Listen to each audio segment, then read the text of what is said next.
ಇವತ್ತು ಸಿಂಪಲ್ ಆಗಿ ಒಂದು ಬಾಳಿಕಾಯಿ ಪಲ್ಯ ಮಾಡುವ. ಇದಕ್ಕೆ ಮಂಗ ಬಾಳಿ ಅಂತಾರೆ, ಶಾನ್ ಬಾಳಿ ಅಂತಾರೆ.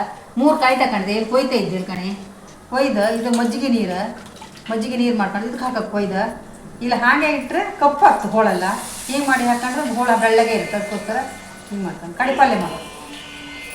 ಗ್ಯಾಸ್ ಹಚ್ಕೊಂಬ, ಬಣಲೆ ಬಿಚ್ಕೊಂಬ, ಬಾಳಿಕಾಯಿ ಪಲ್ಯ ಮಾಡು ಅಂತ. ಬಾಳಿಕಾಯಿ ಪಲ್ಯ ಮಾಡೋಕ್ಕೆ ಎಣ್ಣೆ ಹಾಕಿದೆ, ತೆಂಗಿನ ಎಣ್ಣೆ ಚೂರು, ಕಡಿಕೆ ಸಾಸ್ಮಿ ಹಾಕುವ, ಚೂರು ಸಾಸ್ಮಿ ಪಟ್ಪಟ ಸಾಕು. ಬೇಕಂಡು ಬೇಯಿಸಿ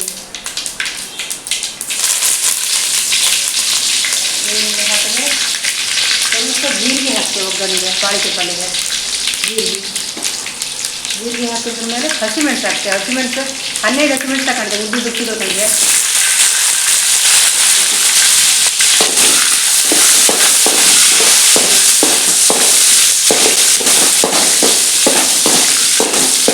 ಹಸಿಮೆಣಸು ಒಳಗೆ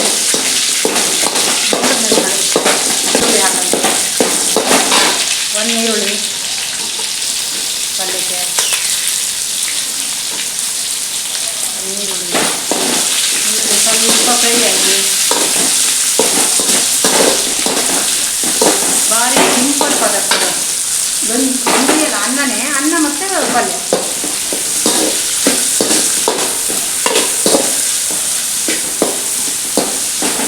ಒಂಚೂರು ಉಪ್ಪು ಆಯ್ತಂತೆ, ಬೇರೆ ಒಂಚೂರು ಬಾಡಲಿ ಅನ್ನೋದಕ್ಕೆ ರುಚಿ ಬೇಕಾದಷ್ಟು ಅಲ್ಲ, ರುಚಿ ಕರಿತತ್ತೆ ಸ್ವಲ್ಪ.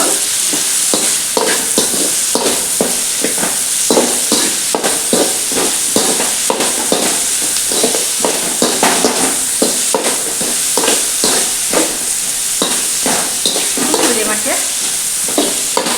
ಇದಕ್ಕೆ ಸಾಕು. ಈರುಳ್ಳಿ ಜೊತೆ ಟೊಮೆಟೊ ಹಾಕ್ತೆ, 8 ಟೊಮೆಟೊ ಜೊತೆಗೆ ಸ್ವಲ್ಪ ಜಪ್ಪು ಶುಂಠಿ ಬಿಟ್ಕೊಳ್ಳಿ, ಅದು ಹಾಕುವ. ಮಿಕ್ಸ್ ಮಾಡ್ತೀನಿ. ಸ್ವಲ್ಪ ಉಪ್ಪು ಬೇರೆ. ಬಾಳಿಕಾಯಿ ಹಾಕು, ಮಜ್ಜಿಗೆ ತೊಳೆದು ತಣ್ಣೀರ ತೊಳೆದಿದೆ, ಹೋಳು ಕಪ್ಪು ಹಾಕ್ತಾರೆ.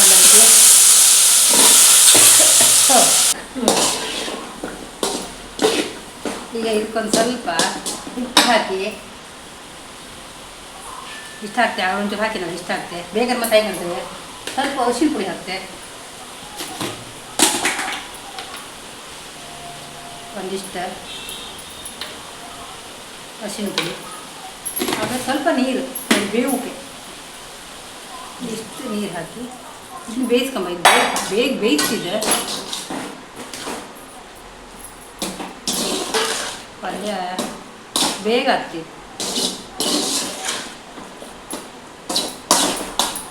ಸಾಕು, ಇನ್ನೊಂಚೂರು ಮುಚ್ಚಿ ಬೇಯಿಸ್ಕೊಂತೆ. ಬಾಳಿಕೆ ಇದು ಬೆಂದಿಟ್ಟಿಗಲ್ಲ, ಆಯ್ಕೆ ಬೆಂದಿಟ್ಟಲ್ಲ, ಈಗ ಮುಟ್ರೆ ಅರ್ಧ ಆಗ್ತೀಗ, ಅರ್ಧ ಆಗ್ತಿದೆ. ಇದೀಗ ಕಾಯಿ ಮತ್ತೆ ಕೊತ್ತಂಬರಿ ಸೊಪ್ಪು ಹಾಕುವ. ಒಂದು ಸ್ವಲ್ಪ ಕಾಯಿ ಹುರ್ಕೊಂಡಿದ್ದೆ, ಅದನ್ನು ಹಾಕಿ ಸ್ವಲ್ಪ ಕೊತ್ತಂಬರಿ ಸೊಪ್ಪು ಹುರ್ಕೊಂಡಿದ್ದೆ, ಅದನ್ನ ಹಾಕುವ.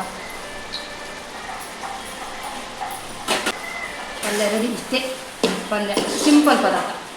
ಗಂಜಿ ಉಂಬಕ್ಕೆ ಅನ್ನಕ್ಕೂ ಎಲ್ಲದಕ್ಕೂ ಲೈಕ್. ಉಪ್ಪೆಲ್ಲ ಕರೆಕ್ಟಿತ್ತು.